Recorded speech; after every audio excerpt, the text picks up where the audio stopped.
로마서 1장에 보시면은 3번에 걸쳐서 반복된 단어 하나가 있습니다. 설교 제목에 나와져 있습니다. 그 단어가 바로 뭐죠? 내버려 두사라고 하는 단어입니다. 이 단어가 성경 전체 속에서 로마서 1장에만 나오는 독특한 표현입니다. 그러면 이 단어를 우리가 딱 접하면서 몇 가지 질문을 던집니다. 누가 누구를 왜 어디에 내버려 두었을까? 4가지의 질문입니다.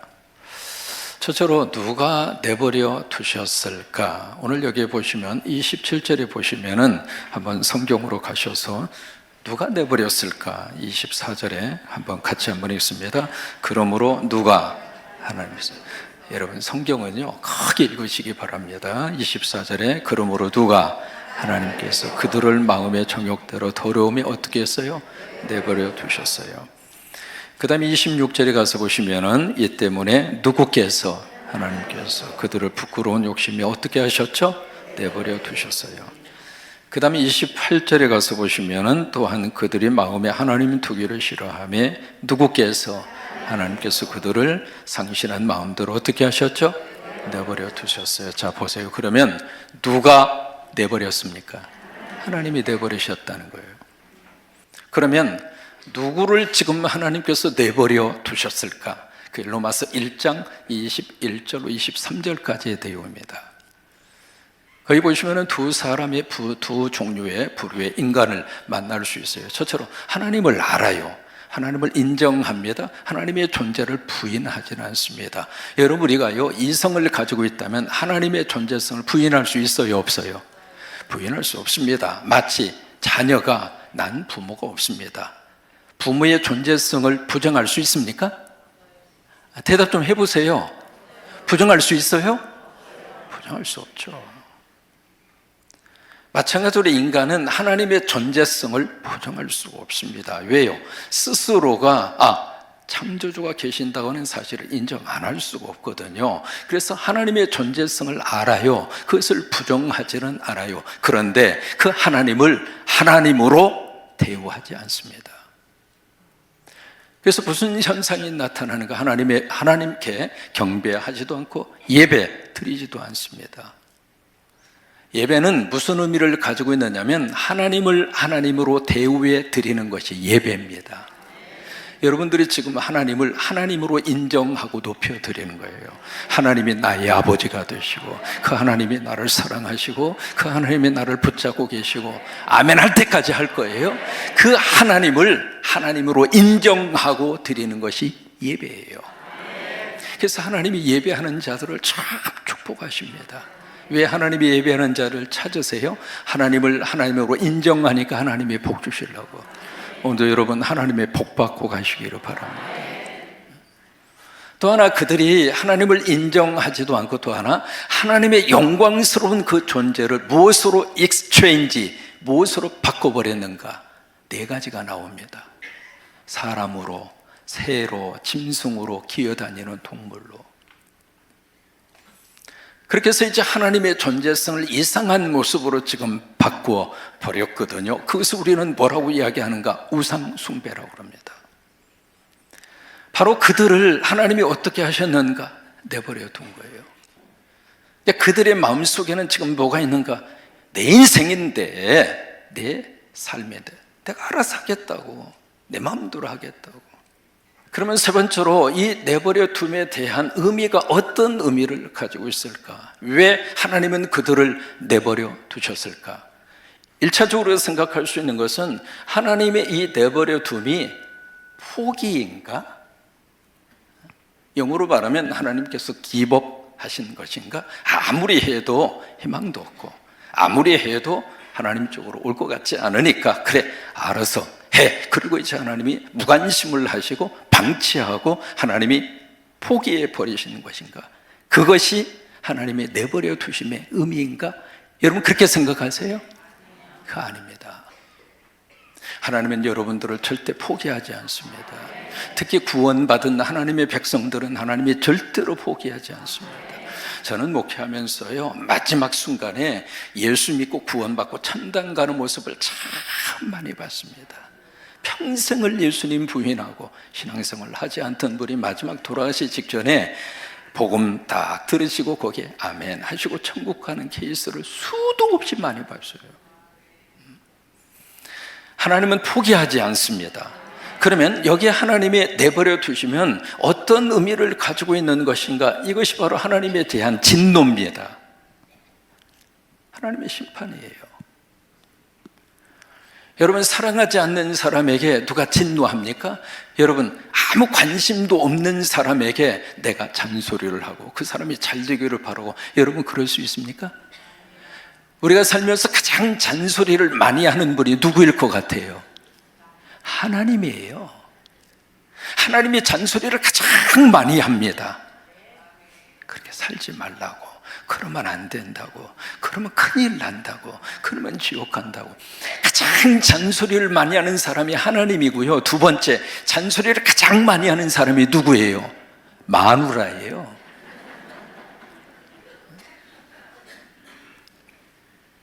왜 이렇게 마누라가 잔소리를 많이 해요? 관심이 있으니까. 관심이 있으니까. 하나님의 진노하심도 마찬가지입니다. 내버려 두시면 하나님의 심판입니다. 하나님의 진노예요. 또 하나, 이 진노 속에 뭐가 지금 담겨져 있는가? 사랑입니다. 여러분, 사랑은 강요와 강압을 통해서 내 앞에 무릎을 꿇게 하는 것이 사랑이다. 사랑 아닙니다. 사랑이라고 하는 것은 상대의 자유의지를 존중하고 인정해 주는 것이 사랑이에요. 그러면 이 사랑을 통해서 하나님이 무엇을 그들에게 지금 하고 계시는가? 하나님께서 기다리고 계시는 거예요.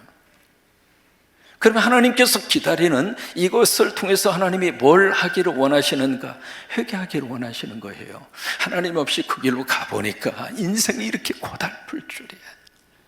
하나님 부정하고 살아보니까 삶이 이렇게 늪지대에 빠져서 불안과 염려와 걱정과 스트레스 속에서 그것을 깨달은 다음에 어디로 돌아오라고? 하나님 품으로 돌아오라고, 아버지 집 교회로 돌아오라고, 예배의 자리로 돌아오라고 하나님이 사랑함으로 기다려 주시는 거예요. 이것이 바로 뭐냐면 하나님께 돌아가는 것을 가르쳐서 회개라고 그런 거예요.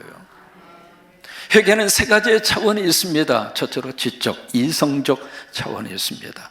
이게 길이 아니구나, This is wrong way, 이것이 잘못된 길이구나, 그것을 리얼라이즈, 깨닫는 거예요. 서울로 가야 되는데 고속도로를 타고 보니까 이게 부산으로 가고 있어요. 여러분, 그 깨닫는 것이 회개의 출발이에요. 두 번째는 가슴, 감정적 차원으로서의 회개가 있습니다. 그러면서 순간적으로 내가 왜 그랬는가? 내가 왜 이 길을 선택했지? 자신을 한탄하기도 하고 후회하기도 하고 그리고 눈물이 나오기도 하고, 그게 회개의 감정적 차원에서의 회개예요. 그 다음에 세 번째 중요한 게 있습니다. 의지적 차원에서의 회개입니다. 돌아서는 거예요. 다시 그 죄를 반복하지 않는 게 회개입니다.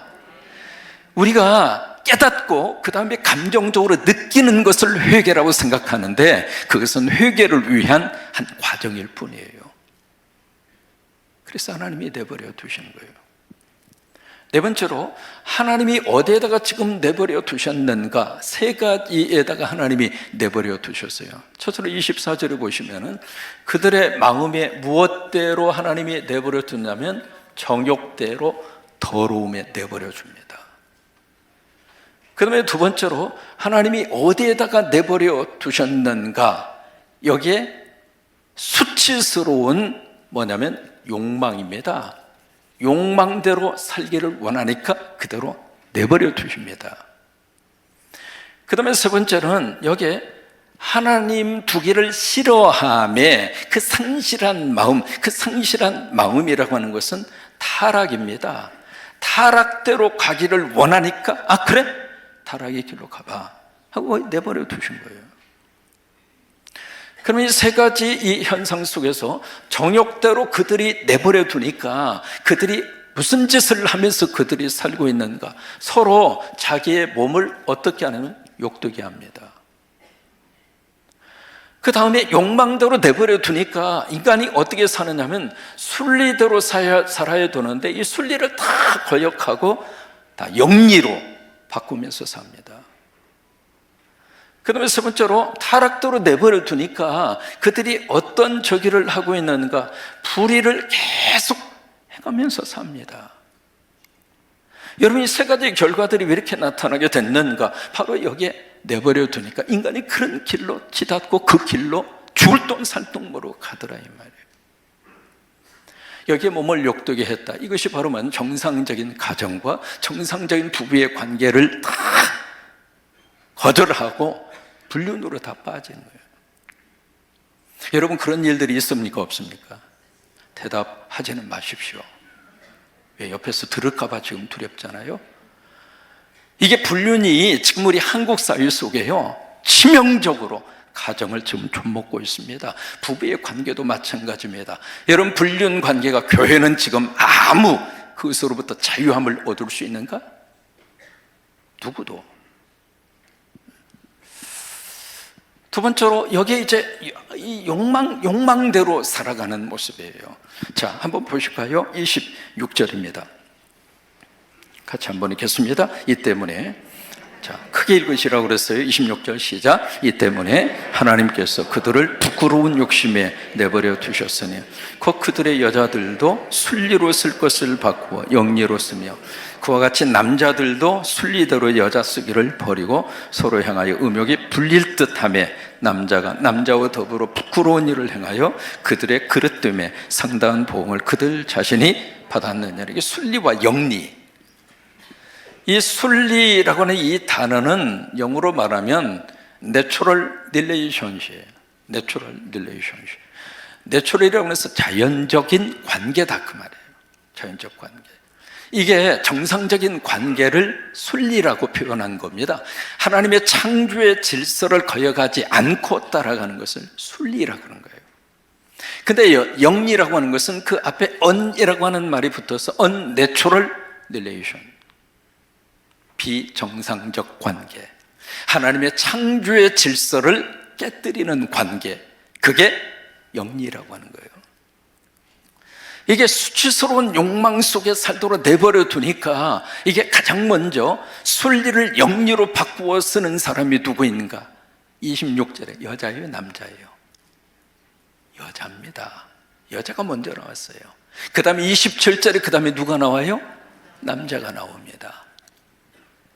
이게 사춘기를 지나서요, 어떤 성적 매력을 느끼고 성적으로 접근하고 싶은 마음이 생기는 것이 정상이거든요. 그러면 이게 이성 간의 성적 매력을 느끼고 관계를 가지고 싶어하고 그게 정상이에요. 그게 순리라 그 말이에요. 근데 그 순리를 깨뜨려서 어디로 바꿨는가? 남자가 남자에게 성적 매력을 느끼고 성적 관계를 하고. 여러분, 그게 뭘 의미하는지 아시겠죠? 게이와 레스비언이에요. 근데 거기에 대해서 하나님 뭐라고 말씀하시는가? 그들의 행한 일에 상당한 보응을 받았느니라. 보응이라고 하는 것은 영어로 페널티입니다. 하나님이 그들에게 벌을 내리시겠다. 여러분, 동성연애를 통해서 나타난 벌이 뭔 줄 알아요? 그 중에 대표적인 것이 에이즈입니다. 에이즈. 본인의 에이즈에 걸리면은요, 복수심에 많은 사람하고 관계를 맺어요. 왜? 나만 죽기 싫으니까. 그래서 에이즈를 퍼뜨립니다. 심지어 아이들이 태어날 때 에이즈를 가지고 태어나는 아이들이 그렇게 많습니다. 그 다음에 세 번째로 어디에다가 지금 내버려 뒀는가? 타락한 대로 내버려 둔 거예요. 그들의 마음속에 하나님 두기를 싫어하니까. 여러분, 우리 마음에 하나님이 없으면 우리 마음에 누가 와서 차지하고 있을 것 같아요? 마귀와 사탄과 어둠의 영이 딱 자리를 차지하는 거예요. 그래서 하나님께서 그들을 성실한 마음대로, 타락한 마음대로 내버려 두니까 합당하지 않는 행동을 자꾸 골라서 하는 거예요. 마치 사람이 죽으려고 하면 무슨 짓을 못합니까? 그런 모습이 지금 나타나고 있는 거예요. 그래서 21가지 사회적인 병폐 현상을 성경이 쭉 기록을 하고 있는데 한 번이라도 한번 읽어보자고요. 무슨 일을 하는지. 29절입니다. 같이 한번 읽습니다. 곧 모든 불의, 추악, 탐욕, 악의가 가득한 자요, 시기, 살인, 분쟁, 사기, 악독이 가득한 자요, 수군수군하는 자요, 비방하는 자요, 하나님께서 미워하시는 자요, 능욕하는 자요, 교만한 자요, 자랑하는 자요, 악을 도모하는 자요, 부모를 거역하는 자요, 우매한 자요, 배약하는 자요, 무정한 자요, 무자비한 자라. 여러분 다 읽기도 숨이 가쁘죠? 21가지.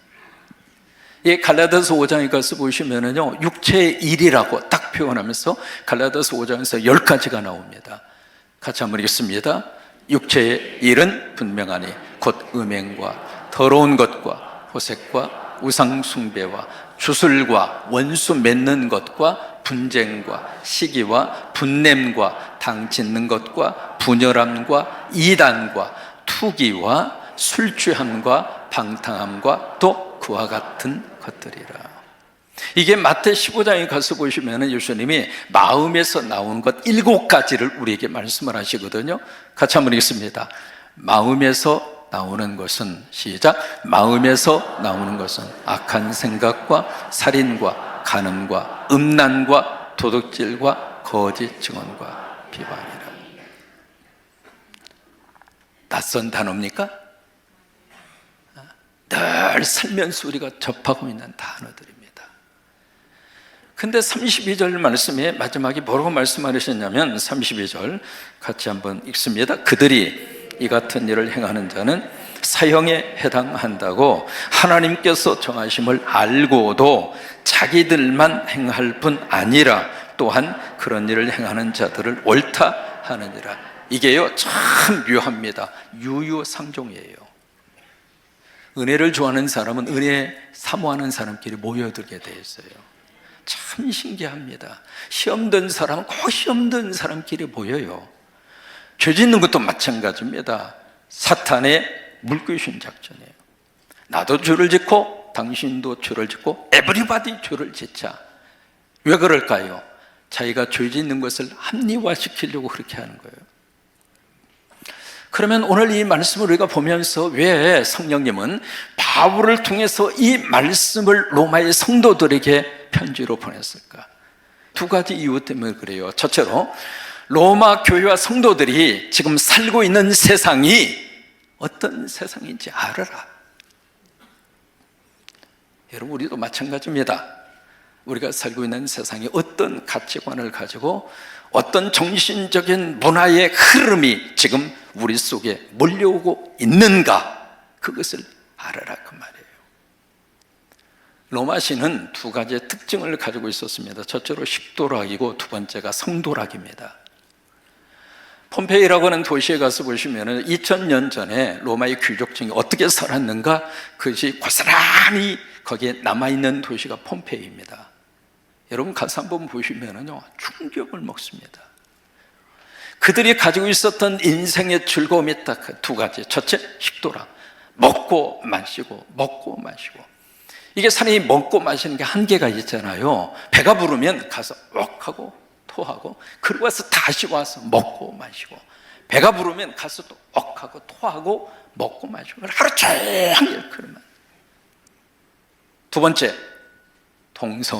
동성 간의 성적 관계. 그게 로마였습니다. 로마 초기에 15명의 황제가 있었는데 그 황제 가운데 14명이 게이입니다. 그럼 로마 도시가 어떤 도시인가 알 수가 있겠죠? 2022년 12월 14일입니다. 얼마 안 됐습니다. 미국 백악관에 바이든 대통령이 한 법안에 서명을 했습니다. 그 법이 결혼 존중법입니다. 그 서명을 하면서 이 바이든 대통령이 그때 했던 멘트가 있습니다. 뭐냐면 결혼은 누구를 사랑하든 누구와 결혼을 하든 존중받아야 합니다. 그게 서명하기 전에 했던 그 내용입니다. 여러분 가만히 들어보면 맞는 말처럼 여러분 느껴지지 않아요? 결혼을 하는데 누구를 사랑하든 누구와 결혼하든 왜 그것을 우리가 비난하고 그것을 하지 못하게 하고 왜 그러느냐? 그것을 존중하자. 그것이 결혼 존중법이에요. 거기에 사인함으로 인해서 미국은 동성 결혼이 합법화된 나라가 됐습니다. 1996년도에 미국에 무슨 법이 발표가 되냐면 결혼 방어법이라고 하는 게 1996년도에 발효가 됐습니다. 결혼 방어법이 뭐냐면 결혼은 한 남자와 한 여자가 결혼함으로 가정을 이룩한 것이다. 여러분 그게 성서적이지 않아요? 그게 결혼 방어법이에요. 근데 그 법이 26년 만에 깨져버린 겁니다. 자, 여러분 기억해 보세요. 누구를 사랑하든 누구하고 결혼하든 존중받아야 한다. 자, 보실까요? 소아 성애자들이 있습니다. 어린아이들을 참 좋아하고 성적 관계를 어린아이들과만 하려고 하는 사람들 존중받아야 합니까? 한 가지 더, 네크로필리아라고 하는 말 혹시 들어보셨습니까? 네크로라고 하는 것은 시체라고 하는 뜻입니다. 필리아라고 하는 말은 사랑이라고 하는 뜻이에요. 시체하고 성관계를 갖습니다. 존중받아야 합니까? 짐승하고 못된 짓을 합니다. 수가 나죠? 존중받아야 돼요? 우리가 살고 있는 세상이 이런 세상입니다. 제가 1987년도에 미국에 들어가서 두 가지 충격적인 일을 만났습니다. 1990년도에 크레아몬트라고 하는 신학교에 들어가서 공부를 하고 있는데 한 번은 교수가 3명의 낯선 사람을 교실에 데리고 왔어요. 그래서 앞에다가 쭉 앉혀놓고 우리도 같이 토론을 시키는 거예요. 근데 그분들이 누구냐면 동성연애자들이었습니다. 저에게 있어서는요, 1990년도 한국에서는 동성연애의 동자도 듣지도 못했고 꺼내지도 못하던 그런 사회였습니다. 그런데 미국에 가서 그것도 신학교에서 충격을 먹었어요. 그래서 제가 미국 장로교에 20년이 있다가 봤거든요. 미국 장로교의 역사가 200년이 넘었습니다. 교인이 180만 명이 넘습니다. 거기에 총대로 430명이 모입니다. 그래서 열흘 동안 총회를 하는데 그 총대에 참석을 해서 총회 첫 번째 가장 뜨거운 주제가 뭔가? 동성연애자들 목사 안수 문제였습니다. 이게요, 충격도 그런 충격이 없어요. 그들 어떻게 된 줄 알아요? 미국 장로교 동성연애자 목사 안수가 합법화됐습니다. 미국 사람들에게 물었습니다. 동성연애를 죄라고 생각하십니까? 동성결혼을 인정하십니까? 75%가 동성결혼을 찬성합니다. 불과 30년 만에. 여러분, 교회와 여러분들이 살고 있는 이 세상이 어떤 세상인가? 우리 자녀들이 지금 살고 있는 세상이 어떤 세상인가? 아셔야 합니다. 그래서 로마서는 이 부분을 기록합니다. 두 번째, 배가 바다 위에 떠 있습니다. 그런데 그 바닷물이 배 안으로 들어오면 어떻게 됩니까? 침몰하는 거죠. 교회와 성도들이 세상에서 사는 것은 맞습니다. 그런데 세상의 가치와 세상의 세속적인 문화가 교회 안으로 들어오고 여러분 안으로 들어가고 가정 안으로 들어온다면 우리는 어떻게 됩니까? 그걸 막으라 이 말이에요. 그래서 이 편지를 통해서 우리에게 직접적인 질문을 던집니다. 그대들은 예수 믿지 않는가? 여러분 크리스찬이죠? 아멘입니까?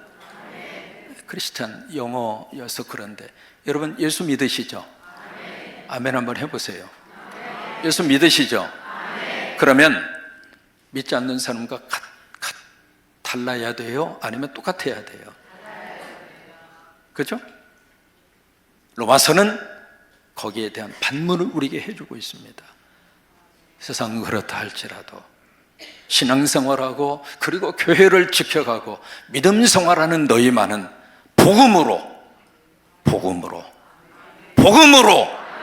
세상에 물이 들어오지 않도록 해라. 왜? 그게 살 길이니까.